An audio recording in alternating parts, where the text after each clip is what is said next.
President Joe Biden.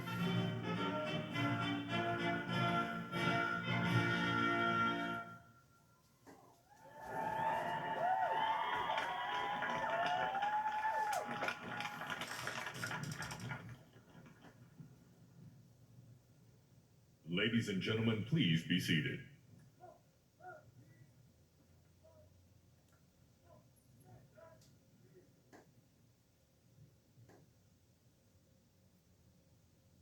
Like, share, subscribe, guys. Anglin family. Capitol Hill.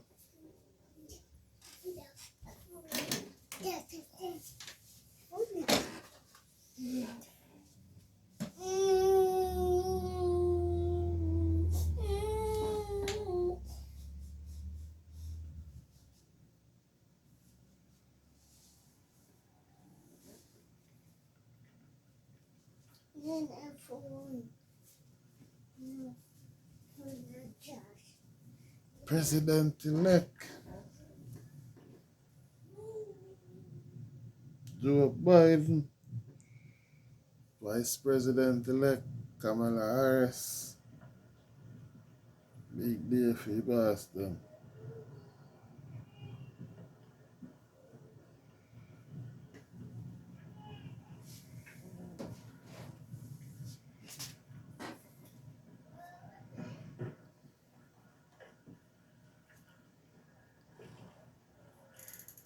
My fellow Americans, a moment we have all been waiting for.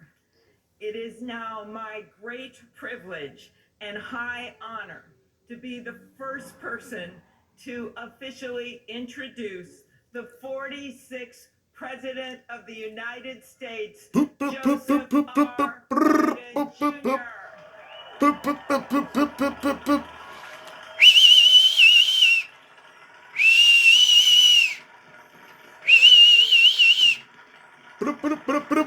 Jr.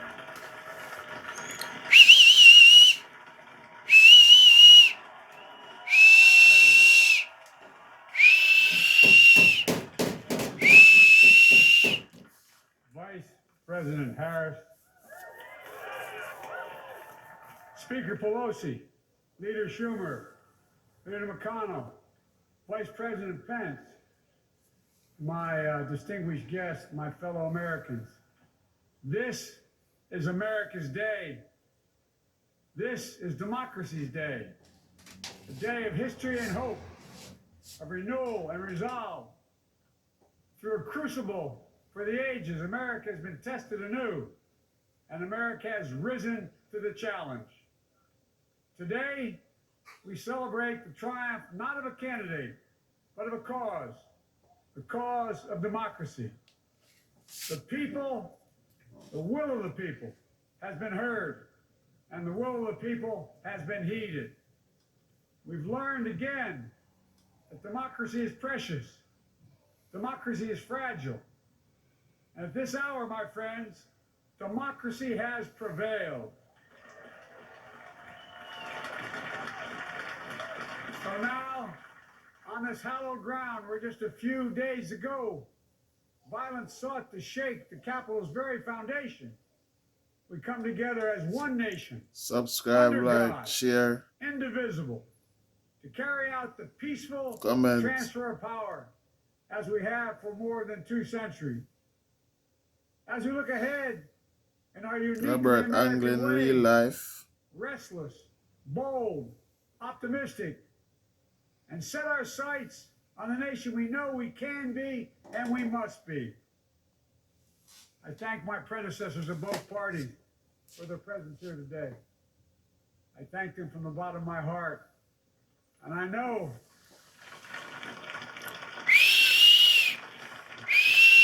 the resilience of our Constitution and the strength of our nation, as does President Carter, who I spoke with last night, who cannot be with us today, but whom we salute for his lifetime in service. I've just taken the sacred oath each of those patriots have taken. The oath first sworn by George Washington. But the American story depends not on any one of us, not on some of us, but on all of us, on we the people who seek a more perfect union. This is a great nation. We are good people. And over the centuries, through storm and strife, in peace and in war, we've come so far. But we still have far to go. We'll press forward with speed and urgency, for we have much to do in this winter of peril and significant possibilities. Much to repair, much to restore, much to heal, much to build, and much to gain. Few people in our nation's history have been more challenged or found a time more challenging or difficult than the time we're in now. Once in a century virus that silently stalks the country.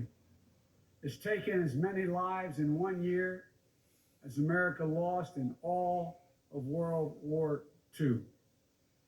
Millions of jobs have been lost. Hundreds of thousands of businesses closed. A cry for racial justice, some 400 years in the making, moves us. The dream of justice for all will be deferred no longer. Like, share, subscribe, guys, comment. A cry for survival Robert comes from the planet Anglin, itself. A cry that can't be real any more life, desperate or any more YouTube, clear guys. Hit the now. notification The bell. rise of political extremism, Get all the white videos supremacy, done, guys. domestic terrorism that we must confront and we will defeat. To overcome these challenges, to restore the soul and secure the future of America, requires so much more than words. It requires the most elusive of all things in a democracy: unity. Unity. In another January, on New Year's Day in 1863, Abraham Lincoln signed the Emancipation Proclamation. When he put pen to paper, the president said, and I quote, "If my name ever goes down into history, it'll be for this act, and my whole soul is in it." My whole soul is in it. Today, on this January day, my whole soul is in this. Bringing America together, uniting our people, uniting our nation. And I ask every American to join me in this cause.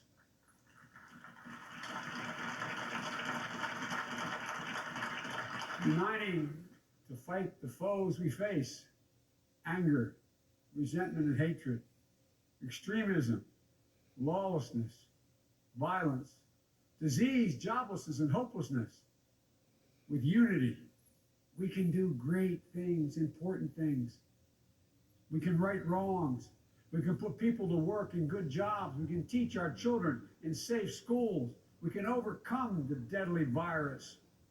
We can reward work and rebuild the middle class and make healthcare secure for all. We can deliver racial justice, and we can make America once again a leading force for good in the world.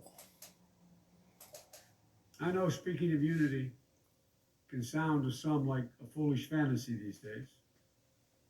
I know the forces that divide us are deep and they are real. But I also know they are not new.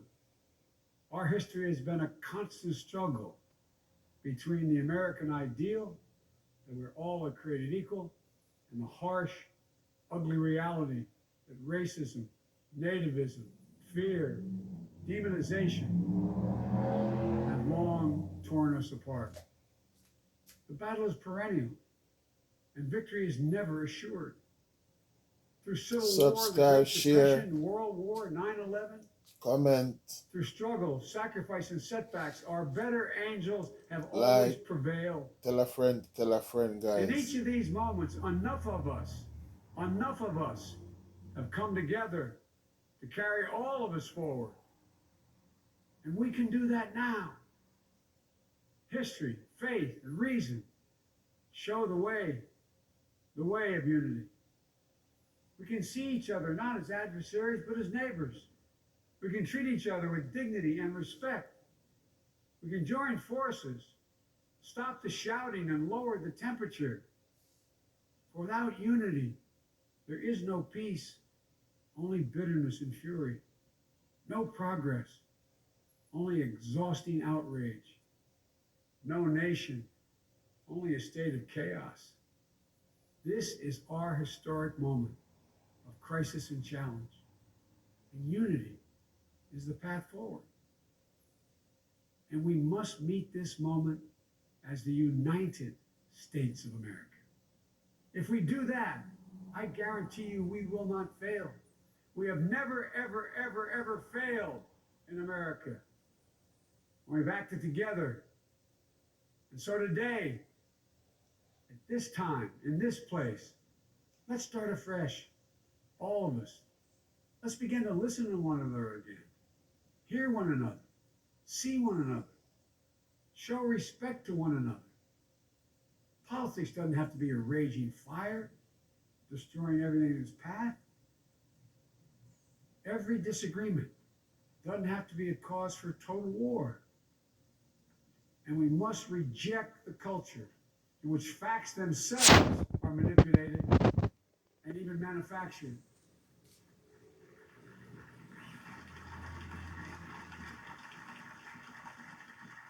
My fellow Americans, we have to be different than this.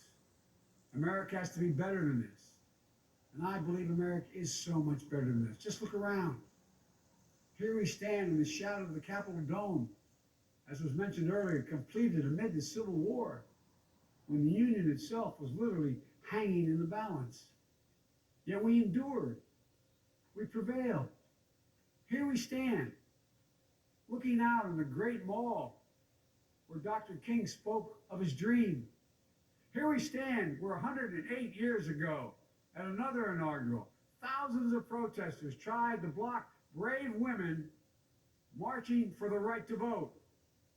And today, we mark the swearing in of the first woman in American history elected to national office, Vice President Kamala Harris. Don't tell me things can't change. Here we stand, across the Potomac from Arlington Cemetery, where heroes who gave the last full measure of devotion rest in eternal peace. And here we stand, just days after a riotous mob thought they could use violence to silence the will of the people, to stop the work of our democracy, to drive us from this sacred ground. It did not happen. It will never happen. Not today, not tomorrow, not ever. Not ever.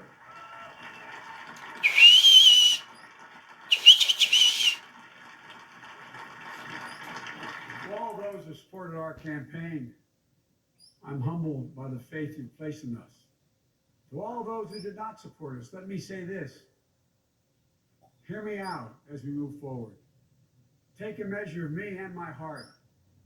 If you still disagree, so be it. That's democracy. That's America. The right to dissent peaceably within the guardrails of our republic is perhaps this nation's greatest strength. Yet hear me clearly. Disagreement must not lead to disunion. And I pledge this to you. I will be a president for all Americans. All Americans. And I promise you, I will fight as hard for those who did not support me as for those who did.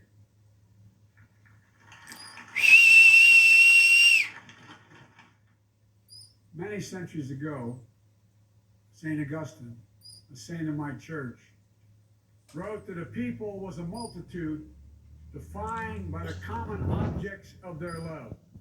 Defined by the common objects of their love. What are the common objects we as Americans love that define us as Americans? I think we know. Opportunity, security, liberty, dignity, respect, honor, and yes, the truth. Recent weeks and months have taught us a painful lesson. There is truth and there are lies. Lies told for power and for profit. And each of us has a duty and a responsibility as citizens, as Americans, and especially as leaders. Leaders who have pledged to honor our Constitution and protect our nation, to defend the truth and defeat the lies. Look, I understand that many of my fellow Americans view the future with fear and trepidation. I understand they worry about their jobs. I understand, like my dad, they lay at bed at night, staring at the ceiling, wondering, can I keep my health care? Can I pay my mortgage? Thinking about their families, about what comes next. I promise you, I get it. But the answer is not to turn inward, to retreat into competing factions, distrusting those who don't look like you, or worship the way you do, or don't get their news from the same sources you do. We must end this uncivil war that pits red against blue, rural versus urban, or rural versus urban, conservative versus liberal. We can do this if we open our souls instead of hardening our hearts, if we show a little tolerance and humility, and if we're willing to stand in the other person's shoes, as my mom would say, just for a moment, stand in their shoes. Because here's the thing about life. There's no accounting for what fate will deal you. Some days, when you need a hand. There are other days when we're called to lend a hand. That's how it has to be. This is what we do for one another. And if we are this way, our country will be stronger, more prosperous, more ready for the future. And we can still disagree. My fellow Americans, in the work ahead of us, we're going to need each other. We need all our strength to persevere through this dark winter. We're entering what may be the toughest and deadliest period of the virus. We must set aside politics and finally face this pandemic as one nation. One nation. And I promise you this, as the Bible says, weeping may endure for a night, but joy cometh in the morning. We will get through this together. Together. Look, folks, all my colleagues I've served with in the House and the Senate up here, we all understand the world is watching all of us today. So here's my message to those beyond our borders. America has been tested, and we've come out stronger for it. We will repair our alliances and engage with the world once again. Not to meet yesterday's challenges, but today's and tomorrow's challenges. And we'll lead not merely by the example of our power, but by the power of our example. We'll be a strong and trusted partner for peace, progress, and security. Look, you all know we've been through so much in this nation. And my first act as president, I'd like to ask you to join me in a moment of silent prayer. Remember all those who we lost in this past year to the pandemic. Those 400,000 fellow Americans, moms, dads, husbands, wives, sons, daughters, friends, neighbors, and co-workers. We'll honor them for becoming the people and the nation. Guys, subscribe to the Anglin Family channel, Robert Anglin Real Life. Let's say a silent prayer for those Subscribe, guys. Like, share, comment, tell a friend to tell a friend.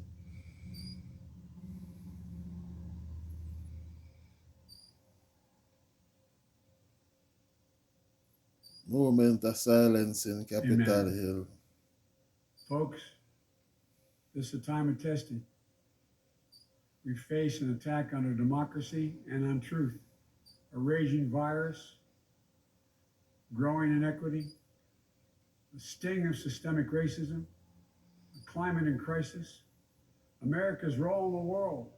Any one of these would be enough to challenge us in profound ways. But the fact is, we face them all at once, presenting this nation with one of the gravest responsibilities we've had. Now we're going to be tested. Are we going to step up? All of us? It's time for boldness, for there's so much to do. And this is certain. I promise you, we will be judged, you and I, by how we resolve these cascading crises of our era. We will rise to the occasion is the question. Will we master this rare and difficult hour? Will we meet our obligations and pass along a new and better world to our children? I believe we must. I'm sure you do as well. I believe we will. And when we do, we'll write the next great chapter in the history of the United States of America, the American story. A story that might sound something like a song that means a lot to me. It's called American Anthem. There's one verse that stands out, at least for me, and it goes like this. The work and prayers of century have brought us to this day. What shall be our legacy? What will our children say? Let me know in my heart when my days are through. America, America, I gave my best to you. Let's us add our own work and prayers to the unfolding story of our great nation. If we do this, then when our days are through, our children and our children's children will say of us, they gave their best, they did their duty, they healed a broken land. My fellow Americans, I close the day where I began, with a sacred oath. Before God and all of you, I give you my word. I will always level with you. I will defend the Constitution. I'll defend our democracy. I'll defend America. And will give all of you, keep everything I do in your service, thinking not of power, but of possibilities, not of personal interest, but the public good. And together, we shall write an American story of hope, not fear, of unity, not division, of light, not darkness, a story of decency and dignity, love and healing, greatness and goodness. May this be the story that guides us, the story that inspires us, and the story that tells ages yet to come that we answered the call of history. We met the moment. Democracy and hope, truth and justice did not die on our watch, but thrived. That America secured liberty at home and stood once again as a beacon to the world. That is what we owe our forebears, one another, and generation to follow. So, with purpose and resolve, we turn to those tasks of our time, sustained by faith, driven by conviction, devoted to one another and the country we love with all our hearts. May God bless America, and may God protect our troops. Thank you, America.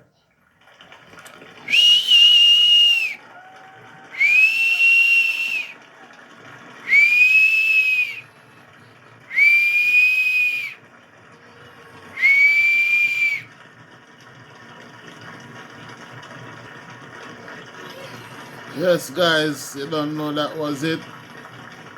Joe Biden, Pamela Harris, Vice President and President-elect. So you know it's your boy Robert Anglin real life.